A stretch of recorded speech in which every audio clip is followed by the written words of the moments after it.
All right. Welcome, everyone. My name is Yesenia Fallingstad. I'm a community manager here at Flatiron School, and we are just super excited to have you here for our final project showcase. So we have got some really awesome alums here who are going to share their final projects with us. They worked really hard on them, seen them all. They're awesome. We're all really lucky to have them here today. So everyone will be sharing their projects and then dropping their info in the chat if you would like to connect with them later. We will also have a chance to do some Q&A after they're done presenting if you have any questions. We're going to be using both the Q&A function and then also the chat if you want to ask any questions. I will make sure that everything gets answered. So feel free to use both of those for asking our panelists their questions. All right, so without further ado, we're going to hop right into it. Theodore is going to kick us off with his final project, Application for Safety Observations. You ready, Theodore? I am. Take it away. All right. Hello, everybody. So I'm Theodore Smith. Most people call me Ted. Um, and my project, as you said, is an application for submitting safety observations. So I used to work at a nuclear station, and every so often they would try and roll out some sort of application submission thing for safety observations, and they just never really did. They never like paid attention to what people actually wanted, and it was just clunky and difficult to use. And so I decided to, as my final project, to make one that I would have liked to use when I was an employee there. So that's what I did. And so you open the application and it starts with the login screen. And there's no profile creation. I figured that would be something that HR does, like with an onboarding thing, and you're given an employee ID and all of that stuff. And then each employee is into different classes. So there's like regular employees, there's managers, and then there's administrators. So I'm going to log into my profile, which I am an administrator because I made the app. And so this is a home screen. Have a little scrolling safety message here, and that is random. So if I hit refresh, you'll get a different one. But it welcomes me by my name. And then it displays my most recent 5 submissions down here. So safety form, environmental, and so there's, in the app that I created, there are 4 different types of forms based on types of observations, whether it's a nuclear or environmental or meetings or general safety stuff. And each one of these is a link that takes me to the actual observation itself. And since I am the one who submitted them, I can edit, click this edit button. I can even change the type of form that it is, change the answers, proper PPE, step off pad, all that stuff. And then you can write comments. And then I used Python random to make like a word salad comment. So that's why this is nonsense. And I can change that to whatever I want, submit it, and there it's changed. Or if I want to, I can just delete it altogether. And I made that 2-step just to prevent accidental delete. But if I delete it, you can see it's gone. And if I want to look at all of my submissions, I can click this button down here, and that will take me to this page where I can look through all of my submissions dating back to January 4th. And that's the same thing. If you click on it, it'll take you to that same edit page. Clicking this takes you back to the home screen. You can do a new submission up here. Of course, the log out button. And then I have a dark mode, light mode feature as well. And that is stored in my profile. So if I log out and log back in, it'll be whatever I set it to.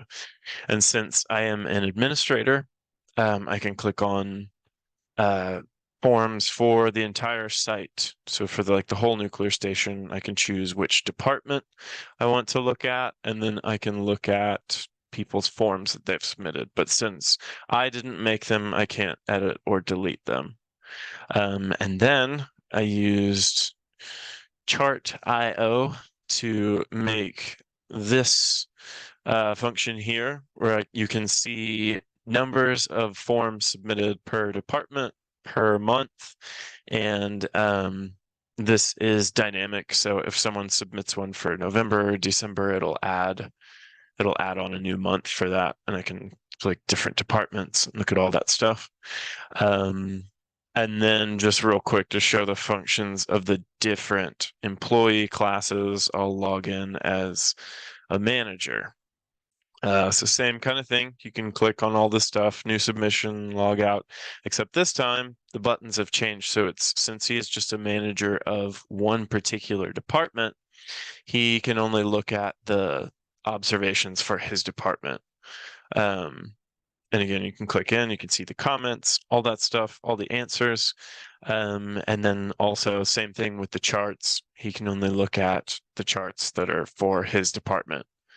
And then the last one, if I log in as a regular employee, you can see we're missing those two buttons up here.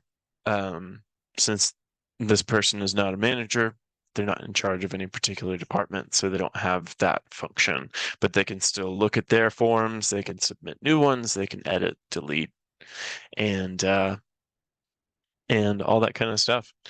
And so yeah, that's my project. I would say the probably a difficult part was honestly just formatting and getting everything to look exactly how I wanted it to, and kind of clip into the particular places where I wanted it to without having white spaces and all those kinds of things. And then I actually edited these images by hand to make them negative of each other so that I could get that dark mode, light mode feature. So, and that is it for my project. Thank you so much for sharing. It looks awesome. I love the dark mode and the light mode feature. Does anyone have any questions for Ted?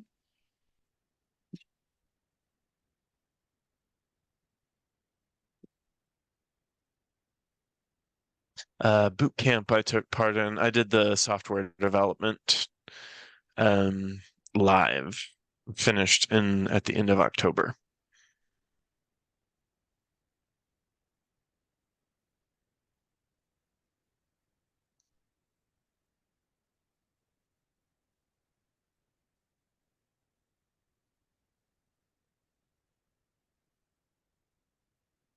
Okay, awesome. If there are no other questions, then we can move on. Normally I'd say that if you have questions for Ted, you can leave them and we'll circle back to them, but Ted actually has to hop off, so everyone can wave bye to Ted. Thank you so much for joining us. You were awesome. And we will go ahead and move on to Sandra, who is going to be sharing with us her app, the NFL League. Hello, everybody. Can you hear me? Hello, my name is Sandra Gonzalez, and I'm a full stack developer. I was in the cohort for June 12th and finished September 22nd. So I created an app called NFL League. So for football enthusiasts like all men in my family, especially my husband, keeping up with scores, news, team chats, leaderboards across different platforms could be exhausting. So to streamline this experience, I developed an all-in-one website where users can effortlessly access football news, player-related content, live scores, track winning teams, chat with league members, and even post about their progress. So let's take a look at the app. So first we would log in, of course, So once we log in, we can see here we have a calendar and we can see any games that are scheduled. It would say where they're at, who they're going to be versus, and the time frame. And then if we scroll to the bottom, we would have statistics for last year's games. And then we can search any specific statistic to enhance the user's experience and make sure that they get better results for their team this year. And then we would go to account and we can see all the players that we have.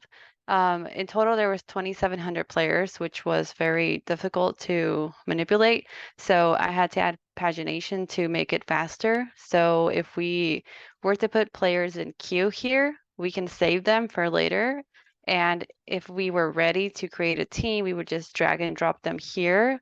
And if we wanted to have more information on a specific player, we would just click on them and then we could see some information here about who is it that we're selecting for our team. Then we would just hit create team and we would have to tell the data, are they going to be benched? If so, we would click it and then we would write the name of our team and then confirm team. And then once we go to my profile, you can see your username that you selected, the email, and then you can go to my team and it'll show you who you selected to be on your team. If you go to user settings, you can also update your username and your email. You just have to make sure that you put in the current password and then hit save. That would update it. And then if we go to post, I wanted to create like a feed for all the users so they can interact with each other. So we have here different users that I forced like my husband here to sign up. So you can comment on any user and only you are allowed to delete or edit the comment that you created. Same for posts. And if we go to news, you can have all the news for anything related to football here. And if there's any specific news related to any of the players in your team, that would be displayed here. And if you wanted to search something like, for example, this news article, you just hit search. And then once we go to scores, we can see all the scores for all the teams in football. For example, this one, and then I have them separated by week. So you can do week 1 and it'll show you what each individual player scored in that game or that week, sorry. And then if you go to my scores, I also have them separated by week as well. So you could see how your team performed each week, your players, who's benched, what each of your players scored. And then we have a leaderboard at the bottom because I know nothing of football. So I had to really bug my husband and Google a lot of things. So I just created a leaderboard to see who's in first place. So right now we have user 2 because the overall point that they scored in their team for the 2 weeks is higher than mine. So I'm second place at the moment. And I would say that the most challenging thing for this project was definitely handling all the points, just because there was, I think, like 36 or 3,700 different API points that I needed to go to. There was like 1 or 2 per players. So I had to write an algorithm that basically would extract that data for each player's API endpoint and then insert that into the database and make sure that it was updated here and then calculate that to the point system. So I also added a feature for live chat. So here's Sandy, and then here we have user 2. I have to change the share screen, sorry.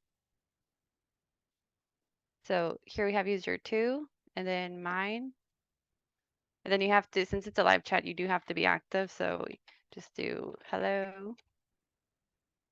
And then that automatically gets updated here, and then you can just reply instantly. So this is NFL League. I hope everybody enjoyed and thank you for your time. This looks awesome, Sandra. Thank you so much for sharing.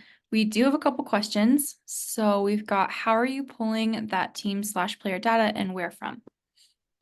So I had to pull the data from, like, for example, there's one called Sleeper API, and there's also ESPN API. NFL actually canceled their API. So I found an article in GitHub, and it had so many different points for ESPN. The difficult part was that each player had a different API point. So I had to like write that algorithm that would grab that data for each point and then add it to the database. So it's Seed or Sleeper, sorry, and ESPN. Very cool. How much knowledge of APIs did you have before using them? So I did like MongoDB and I did other stuff like for 3 years freelancing before the boot camp, and then in the boot camp they taught me SQL. So that really helped me clean up the manipulation and creation of the database and APIs. Thank you, Sandra. We got another question. So where do those comments get stored? So the comments are all getting scored in the API I created, which is I used SQL Alchemy for that. And for the front end, I used React. And for the drag and drop, I used a beautiful DND with React. Thank you. Mhm. I think the last question I'm seeing is how did you achieve the drag and drop for making the teams? So the drag and drop is called Beautiful. It's Beautiful or React Beautiful DND. It's actually something that you can install. You have to install the front end, and then there's a few videos that you can watch, and it'll literally like tell you how to implement that into your app. Awesome. Got another question. Did the chat use WebSockets or a solution like Twilio? So I use WebSockets, but I actually had to override the backend on the WebSockets just because Socket.io would not allow me to communicate the front end with the backend if the WebSocket in the backend was active. So I had to mute the backend. Gotcha. It looks amazing. Thank you so much for answering all our questions and sharing.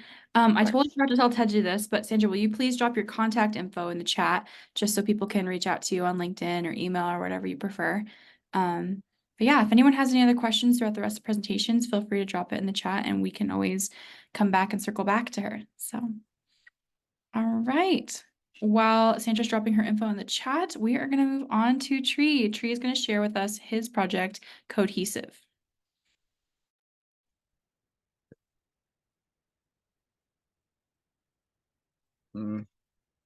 Sure. Hello, everyone. My name is Hoang, and I'm a full stack developer from the Denver area. Can everyone see my screen okay? Yep, we can see it. All right. So for my project, the problem I had solving was coding collaboratively with my partner on the first phase of our boot camp. So for this project, I decided to make a code editor to help solve that problem. We have a login and sign up feature. Sorry, let me move my thing.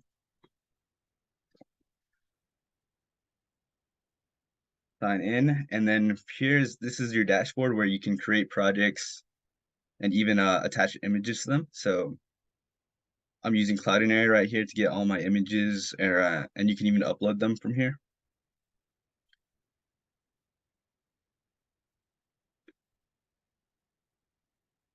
And then right now I can just make an example project for you guys.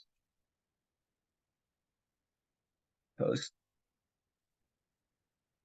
And now we can go in and we can edit it. It has 3 different editors. It has HTML, CSS, and JavaScript. So you can add all these elements in your code. This is HTML. Close that tag. And then you can even go in and you can edit the CSS. So we can text align this center. Maybe give this a background of like say red.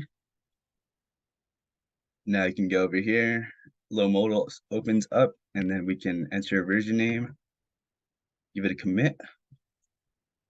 And then the cool part about this is you can duplicate this and then you can send out the link. Oh, sorry, send out the link. And now you guys can collaborate with the code wherever you are.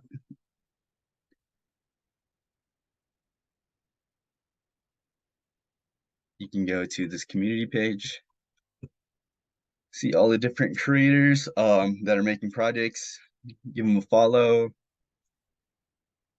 see all the different other users.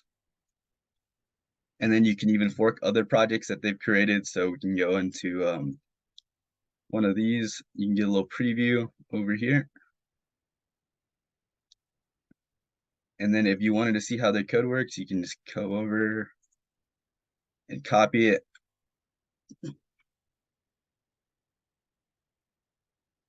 And now you can just launch it and then make your own edits to it. And that is basically the majority of my project. Let me know if you guys have any questions. Awesome, Tree. So usable too, especially for people who are getting through their prep work for coming to Flatiron School. Yeah. Got a question on what languages did you use? So for my front end, I use React and Tailwind CSS, Daisy UI. For the styling, React Toastify for the notifications that you guys were seeing. Cloudinary for the upload widget. This right here is called Monaco Editor. For my backend, I use Flask SQL Alchemy, Python, bcrypt for the authentication, and RESTful API. Thanks. Got a question of how would it work with Git or GitHub? How does this work with Git or GitHub? So the hardest part about this is that it only can compile front-end languages, but it could be like it could be used as kind of a alternative GitHub if you wanted to code in there. We do have like version control, and you can send it out. And then using WebRTC, that's how you can collaboratively share the code. Could you share your GitHub? Yeah, after my presentation, I'll send a link to my GitHub and LinkedIn. What made you decide on this project? So for our phase one, we had we were only available, or we were limited to one JavaScript file, and it made it really hard for us to control or get merged because there'd be a lot of conflicts just working on one file. And this project really like would solve that. Like I would imagine myself using this on my phase one if we had it at the time.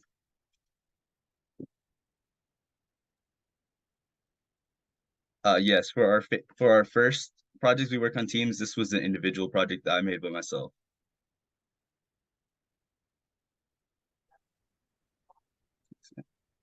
Any other questions?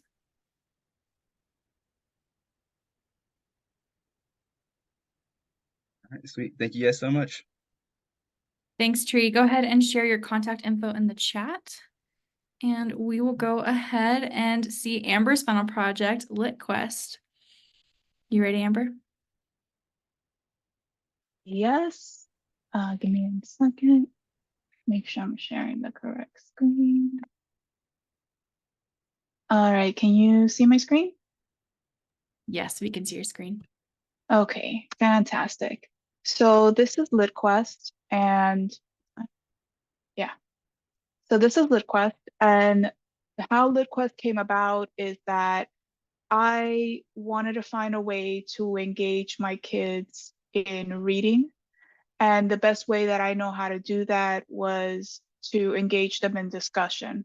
So in doing research for this project, I came across literacy data, and I was really surprised to know that 40% of fourth graders don't meet their grade level requirement for reading. And when you move into the eighth grade, it drops down to about 30% or 25 to 30%, depending on the data that you're looking at. And that was just shocking to me, especially in this country. When you move forward beyond all of that, when you go into adulthood, 20% of the population is illiterate, and 50% of the population reads below a sixth grade level. So what LitQuest is that it's a book logging application for kids so that they can go in and create summaries as they're going through their books.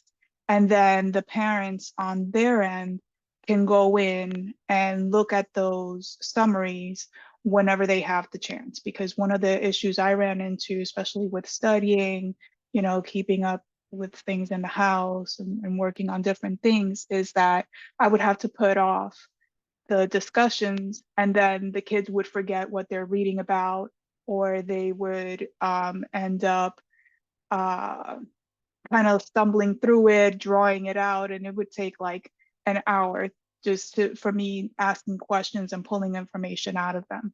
So the benefit to the kids is that they get to promote all of the language arts. So the reading, the writing, the vocabulary, the spelling. It promotes a love of reading because they're picking books that they like to read. For parents, it makes it manageable. And on top of that, you get to see your kids express themselves, how they express themselves. You get to see the kinds of books that they're reading and what they're into. You get to see if your child like challenges themselves, you know, are they really comprehending what they're reading? So let's jump right into the sign up here. We have, move this down. We have a login and sign up, and we're gonna log in as a child. We have the login and the sign up. So when we sign in as a child, which we're going to do here, they see my books pop up. And when they click on my books, this is the books that they're reading. And they can add summaries in 3 different ways. So they can add a new summary here and it'll populate down below.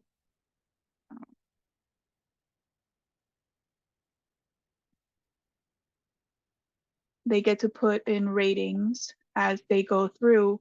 The summaries will populate here. Another way that they can add a book, they can add a summary, is that they can come up here and add a new book to their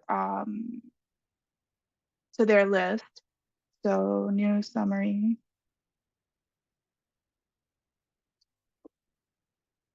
Add a rating. And that book gets populated and dropped down to the bottom of their list. And then you can see the new summaries there. You can see that I made a spelling mistake there, so they can go ahead and add or edit their summaries and it populates right away. Or they can just delete the summary altogether. If they have a series of summaries, then it'll delete the one summary. But if this is the last summary left for the book, then it'll delete the book altogether. It'll remove it.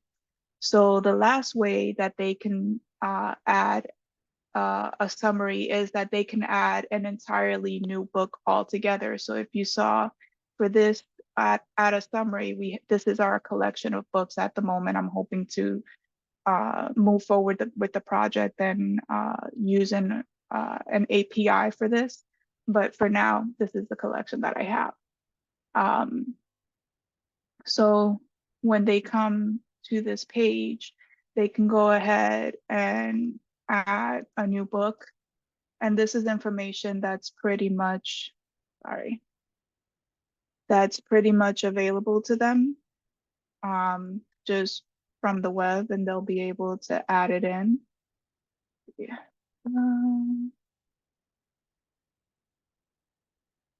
Yeah, and give me 1 second.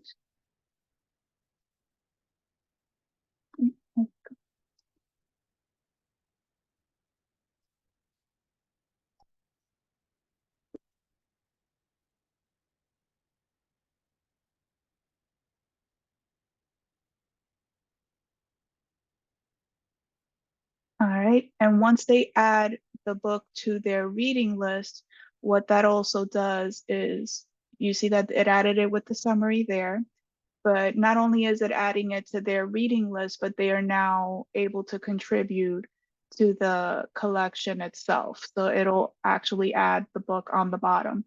So going into the, let's log out of this one. For the sake of time, I've logged in as a parent so that you guys can see what the parent dashboard looks like. So parents, instead of seeing my books, will see dashboard.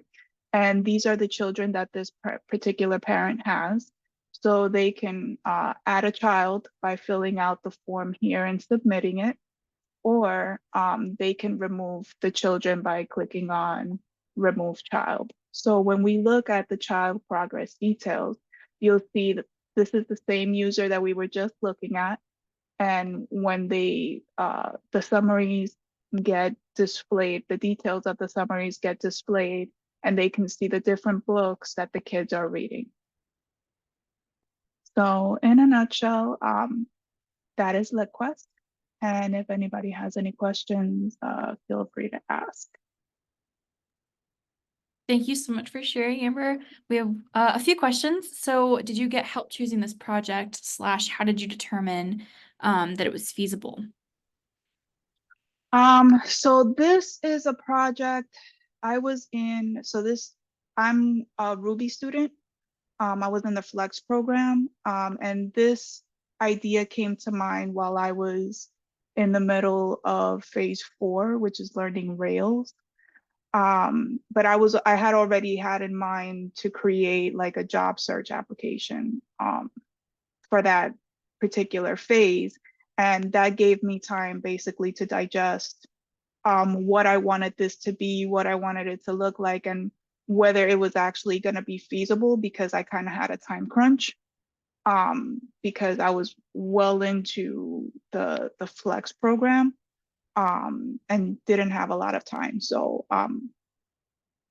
I did not have help choosing this project. I actually came up with it out of necessity, like I said, with my kids, because over the summer, I have them read at least a book a week.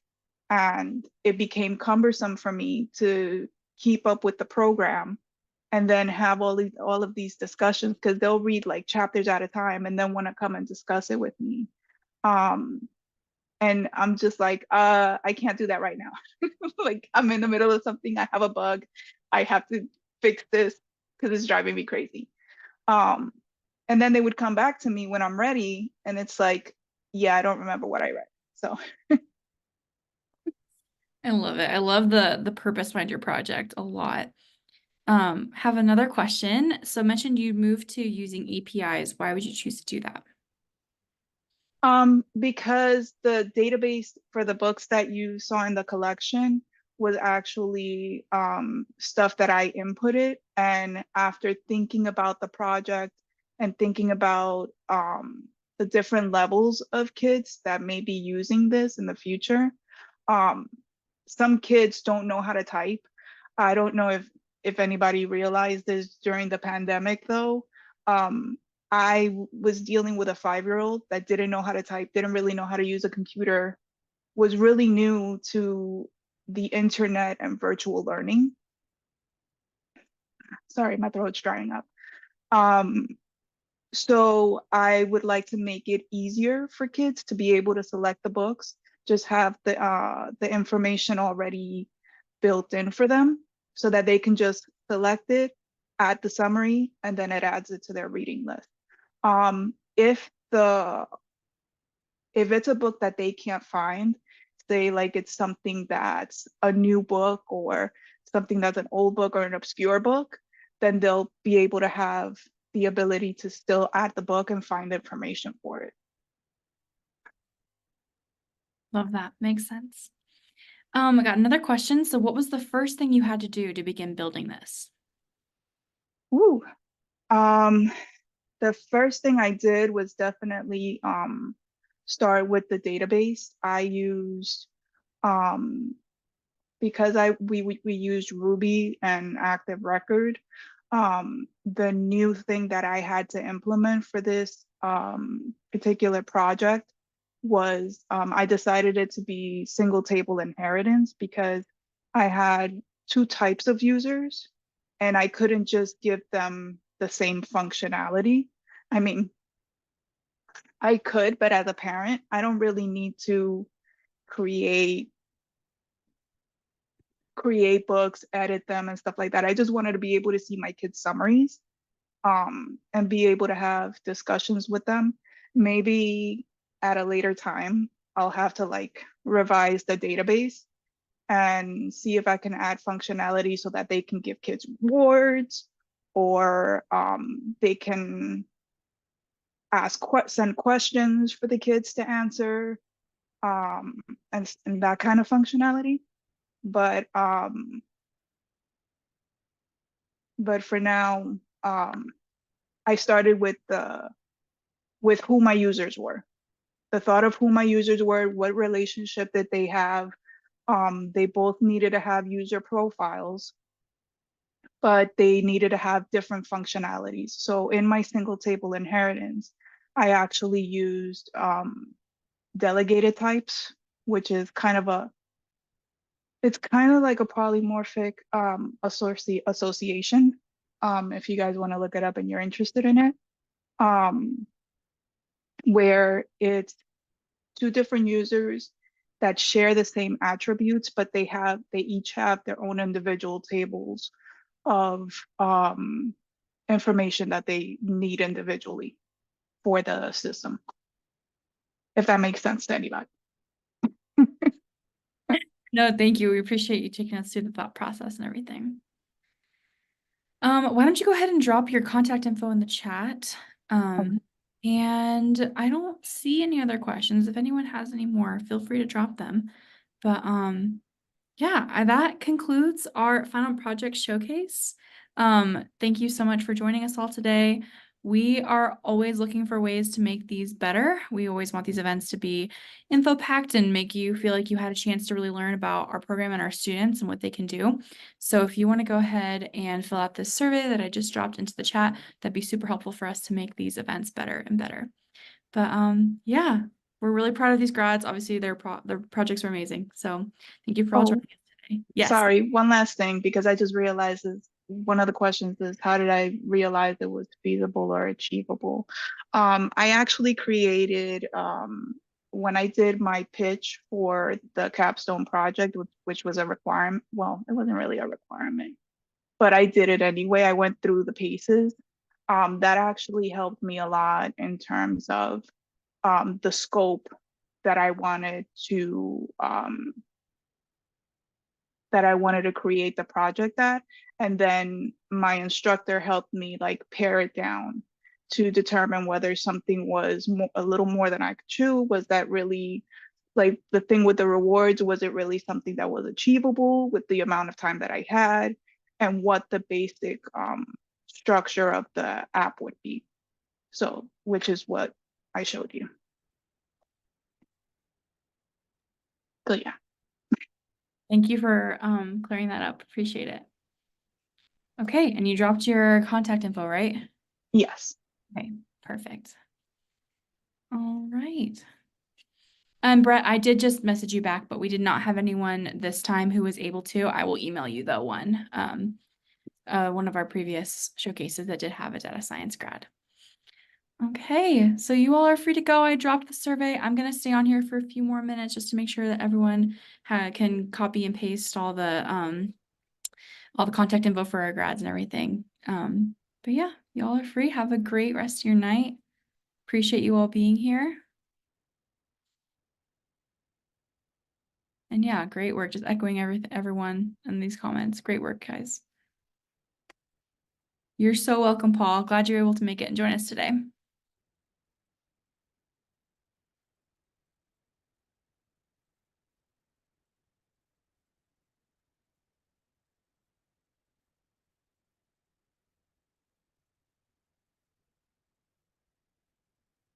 Bye, Tree. Thank you.